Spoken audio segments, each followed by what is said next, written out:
在新年的来临，风水大师 Maxime Du 为我们介绍一些吉祥物，来促进2017年的运势。Ito ang kailangan every year. Ito ang tinatawag natin prosperity basket. We always put this one before Chinese New Year. Ito po, ibig sabihin nakaalay tayo sa God na we thank you for 2016, good tayo, nakaalay tayo ng bigas. It means nagte-thank you tayo sa God, no? Lalagay natin sa living room facing the window or facing the door. Mas maganda sa window para yung mga angel, yung God papasok, no? They will receive yung offer natin ng bigas. Then, itong holo, we pray for good health, walang sickness, no? If you are in the rooster year, kailangan bumili, lalagay ka ng tai sui.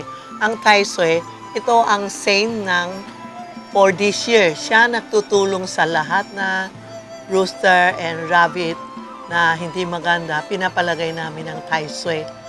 Lalagay sa kwarto, sa business o sa bahay, no? Para protection.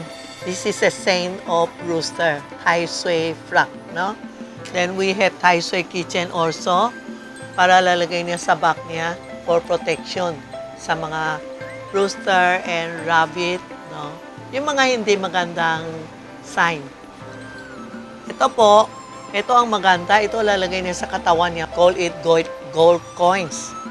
Ang gold coins po, tinan mo may patwa siya, may sulat siya mga word.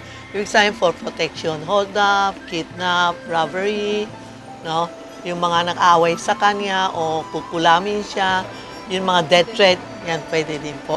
And ito po, ito importante, ito ang yasui coins. Sa Chinese yasui coins, it means money. Paggabi, pag bumili kayo, lalagay niyo pera kasi may angpaw yan, no? Lalagay niyo sa ilalim ng unan. Then, after Chinese New Year, kukunin niyo. It means we bring money 2016 to 2017.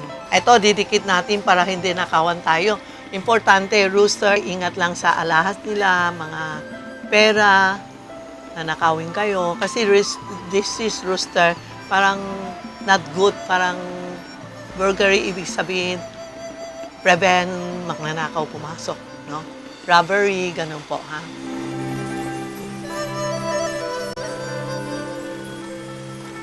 Ito ang year ng rooster, ingat lang po, no?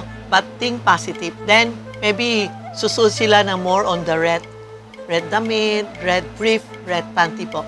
Yan ang pinaka-important pinuturo namin para receive yung mga good harmony. And yung mga nakakainis sa kanya, mawawala po. Meron kami dito, yung mga keychain po. No? Ito yung mga keychain na, halimbawa, if you are rooster, no? Kailangan maraming kang lalagay keychain, tai sui, holo, no? Pouch, lahat po. Ito ang rooster. Ito po, halimbawa, horse ka, sheep, monkey, rooster, dog, and pig. Pag pumunta kayo dito, sasabihin mo lang sa amin anong sign nyo, tuturuan namin anong kailangan nyo. You can choose, iba naman bumibili isang set. You can choose anong gusto nyo. Kaya nga ginawa ko ng ganun para medyo maganda. Maxi 大师的店充满了许多吉祥物，下一集我们介绍给你们。新年快乐！